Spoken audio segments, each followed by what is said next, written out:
संस्कृति पर्यटन तथा नागरिक उड्डयन मन्त्री रविन्द्र अधिकारी सहित 6 जना चढेको हेलिकप्टर ताप्लेजुङमा दुर्घटना हुनु अघि सुकेटार विमानस्थल टावरले हेलिकप्टर पाउने 1 बजेसम्म सम्पर्कमा रहेको जनाएको छ। त्रिभुवन विमानस्थलका प्रवक्ता प्रताप बाबु तिवारीका अनुसार क्याप्टेन प्रभाकर केसीले सुकेटार टावरलाई पाउने 12 बजे आफू पाथिभरा क्षेत्रमा रहेको जानकारी गराएका थिए। त्यसको 1 घण्टा अर्थात् पाउने 1 मा क्याप्टेन केसीले सुकेटार टावरलाई आफू रहेको क्षेत्रमा हेभी स्नोफल भएको बताएका थिए। प्रवक्ता तिवारीले सुकेटार टावरको भनाइ उद्धृत गर्दै भने यता मौसम निकै खराब छ, हेभी स्नोफल भइरहेको छ, म उड्न सक्दिन। पर्यटन मन्त्री अधिकारी सहित अन्य यात्रुहरू तेह्रथुमको चुहान डाँडामा बनाउन लागेको प्रस्तावित विमानस्थलको सम्भाव्यत अध्ययन गर्न आज बिहान 8:30 बजे काठमाडौँबाट उडेको थियो। एयर डाइनेस्टीको 9NAMI कल साइनको हेलिकप्टर दुर्घटनामा पर्यटन मन्त्री रविन्द्र अधिकारी सहित 7 जनाको ज्यान गएको हो। गृह प्रवक्ता रामकृष्ण सुवेदीले 7 जनाको ज्यान गएको पुष्टि गरेका हुन्। प्रवक्ता सुवेदीले मौसममा प्रतिकूलताका कारण ताप्लेजुङको पाथिभरा मन्दिर नजिकैको जंगलमा हेलिकप्टर दुर्घटनाग्रस्त भएको बताएका हुन्। उनले दुर्घटनास्थलमा 7 जनाको शव फेला परेको समेत बताएका छन्। घटनास्थलमा मन्त्री र मन्त्रीका वयस्को शव चिन्न सक्ने अवस्थामा रहेको र अन्यको शव चिन्न नसक्ने अवस्थामा रहेको उनले बताएका छन्। अहिले दुर्घटनास्थलमा सेनाको MI-17 सिमरिक र डाइनेस्टीका एक-एकवटा हेलिकप्टर गएको तर अवतरण गर्न नसकेको प्रवक्ता सुवेदीले बताएका छन्। घटनास्थल निकै भिरालो र अप्ठ्यारो ठाउँमा भएकाले उद्धारका लागि करिब 2 घण्टा समय लाग्न सक्ने प्रवक्ता सुवेदीले बताएका छन्। यसैबीच दुर्घटनामा परेको एयर डाइनेस्टीको हेलिकप्टरको सानो भाग बाहेक सम्पूर्ण भाग जलेर नष्ट भएको छ। दुर्घटनामा मृत्यु भएकाहरूको सब पनि आधा जलेको अवस्थामा देखिएको उद्धारका लागि घटनास्थल गएका सिमरिक हेलिकप्टरका पाइलट विवेक खड्काले बताएका छन्। दुर्घटनामा परेको हेलिकप्टरको सानो भाग बाहेक सबै जलेको देखे उनले भने।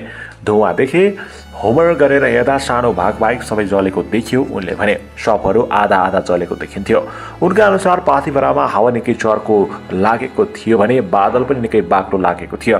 पाइलट खड्काका अनुसार दुर्घटनास्थल हेर्दा हेलिकप्टर घुम्ने क्रममा दुर्घटना भएको हुन सक्ने बताएका छन्। हेलिकप्टर दुर्घटनामा कोही पनि जीवित नभेटिएको प्रत्यक्षदर्शीले बताएका छन्। दुर्घटनास्थल पुगेका पाथिभरा मन्दिरका कर्मचारी रामो लिम्बुका अनुसार हेलिकप्टर जलेर नष्ट भएको छ। 5 वटा शव जलिरहेको अवस्थामा उनले देखेको बताएका छन्। लिम्बुका अनुसार पाथिभरा मन्दिरबाट उडेको 1 मिनेटमा सिस्ने खोला तारे भिरको चुच्चोमा हेलिकप्टर खसेर दुर्घटना भएको हो। ठूलो आवाज सहित हेलिकप्टर दुर्घटनामा परेको देखेपछि आफू सबै सहित घटनास्थल पुगेको उनले बताएका छन्। घटनास्थलमा भर्खरै मात्र प्रमुख जिल्ला अधिकारी अनुज भण्डारी सहित प्रहरी र स्थानीयको टोली पुगेको छ। घटनास्थलमा पुगेका ठूलो फैदी स्वास्थ्य केन्द्रका इन्चार्ज उबारा पौडेलले अहिलेसम्म 5 वटाको शव फेला परेको बताएका छन्। यता ताप्लेजुङमा हेली दुर्घटनामा निधन भएका संस्कृति पर्यटन तथा नागरिक उड्डयन मन्त्री रविन्द्र अधिकारीका आमा बुवालाई काठमाडौँ ल्याइएको छ। दुर्घटनाको खबर पाए लगत्तै आमा लक्ष्मी र बुबा इन्द्रलाई काठमाडौँ ल्याइएको हो। दुर्घटना भएको खबरपछि आफन्त र पार्टी कार्यकर्ता मन्त्री अधिकारीको कास्की स्थित घरमा यति बेला भिड लागेको छ। यसैबीच ताप्लेजुङमा 12 वर्ष अघि पनि आजको जस्तै हाई प्रोफाइल हेली दुर्घटनामा परेको थियो। सन् 2006 को सेप्टेम्बरमा ताप्लेजुङको भुन्सामा भएको हेलिकप्टर दुर्घटनामा वन मन्त्री गोपाल राई र वातावरणविद डाक्टर हर्क गुरुङ सहित 24 जनाको मृत्यु भएको थियो। विश्व वन्यजन्तु कोष WWF को हेलिकप्टर दुर्घटनामा परेको थियो। त्यस समयमा पनि हेलीमा सवार सबैजनाको निधन भएको थियो। 12 वर्षपछि आज फेरि ताप्लेजुङमै हाई प्रोफाइल हेलिकप्टर दुर्घटनामा परेको छ। 12 वर्ष पहिले जस्तै यसपटक पनि हेलिकप्टरमा सवार कोही पनि जीवित देख्न पाइएन। पर्यटन मन्त्री रविन्द्र अधिकारी सहित 7 जना सवार एयर डाइनेस्टीको हेलिकप्टर आज दिउँसो ताप्लेजुङको फुङलिङ स्थित विकेट ढुङ्गे धारा भिरमा ठोकेर दुर्घटना भएको हो।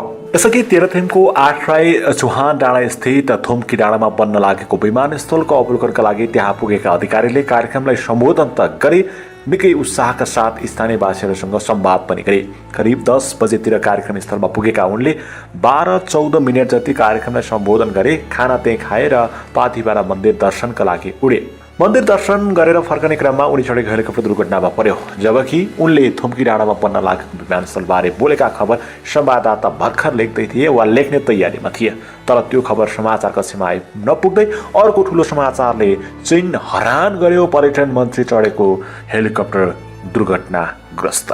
अलिबेरमा पुष्टि भयो, अधिकारीसहित 7 जनाको मृत्यु। राष्ट्रिय राजनीतिबारे कम बोलेका उनले विमानस्थलको निर्माण र सञ्चालनमा आफू संवेदनशील रहेको बताएको कार्यक्रममा रहेका 8 राई चुवानका गाउँपालिकाका अध्यक्ष मानबहादुर लिम्बुले बताए।